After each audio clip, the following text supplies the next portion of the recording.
السلام علیکم ویور، کیسے ہیں آپ سب؟ آئی ہوپ کہ آپ سب ٹھیک ہوں گے۔ آج ہم پھر ایک چھوٹی سی ڈاکومنٹری آپ سے شیئر کرنے والے ہیں کراچی کے علاقے لیاری ٹاؤن کے حوالے سے۔ لیاری کا اگر ذکر کیا جائے تو ایک کراچی کا خوبصورت اور پرامن اور پسماندہ ترین علاقہ کہا جاتا ہے۔ وہاں کے لوگ دلیر اور بہادر کہلائے جاتے ہیں، اور وہاں کی گلیاں خوبصورت ترین اور پرامن اور زندہ دلانے لوگ وہاں پائے جاتے ہیں۔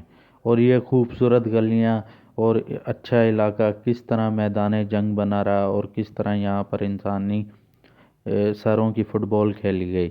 دیکھا جائے تو یہاں کی انڈیا کی موویاں یہیں سے رائٹ کی جاتی ہیں، یہیں انڈیا کے پروڈیوسر، رائٹر اور ڈائریکٹر یہیں کی گینگسٹر سے موویز لکھواتے ہیں۔ لیاری کا پہلا کردار سردار عبد الرحمن بلوچ عرف ڈکیت، دوسرا کردار ارشد عرف پپو۔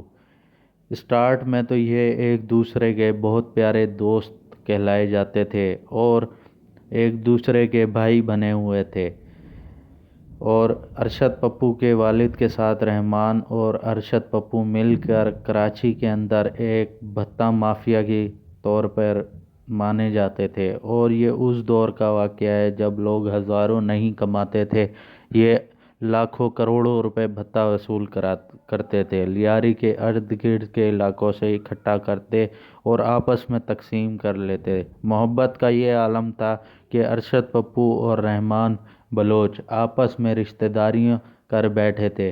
ارشد پپو اور رحمان بلوچ آپس میں ہم زلف بھی تھے۔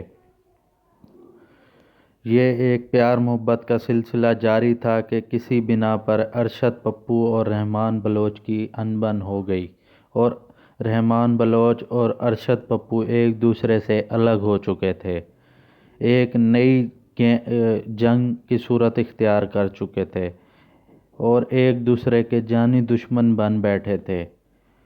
پیسے کی آگ میں ایک ولن کے کردار اختیار کر بیٹھے تھے، اور پیسے کی بنا پر انہوں نے ارشد پپو پہلا مرڈر کرتا ہے فیض محمد عرف فیضو ماما کا، اس کے بعد دوسرا قتل کرتا ہے سردار رحمان بلوچ کے چاچا کا، اور اس کی فون پہ بات کراتا ہے کہ میں نے آپ کے چاچا کو مار دیا ہے، دیکھ لیں اب دشمنی سٹارٹ ہو چکی ہے۔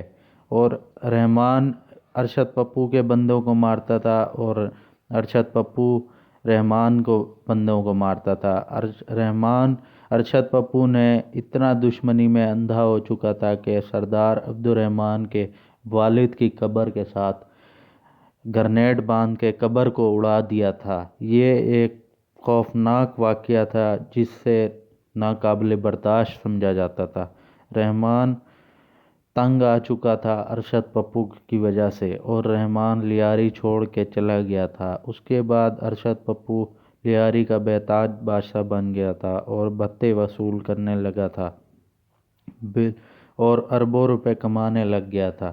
بالخصوص رحمان ارشد پپو کو 2006 کے اندر پولیس گرفتار کر لیتی ہے، اور پھر رحمان کی انٹری دوبارہ سٹارٹ ہوتی ہے کراچی کے اندر اور لیاری کے اندر، اور رحمان اپنی پرامن ایک ٹیم بناتا ہے اور اس کو لے کے لیڈ کرتا ہے، اور پھر ایک دوسرے کے جانی دشمن ہو جاتے ہیں۔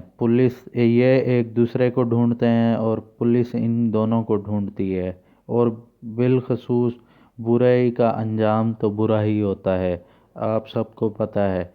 پھر کس طرح رحمان ڈکیت کا انکاؤنٹر ہوا وہ سب آپ کے سامنے ہے 2009 میں، اور 2015 کے اندر کس طرح ارشد پپو کا مرڈر ہوا، وہ بھی ایک عبرتناک سزا ہے۔ اللہ پاک سب کو ہدایت دے۔ ہماری ویڈیو کیسی لگی آپ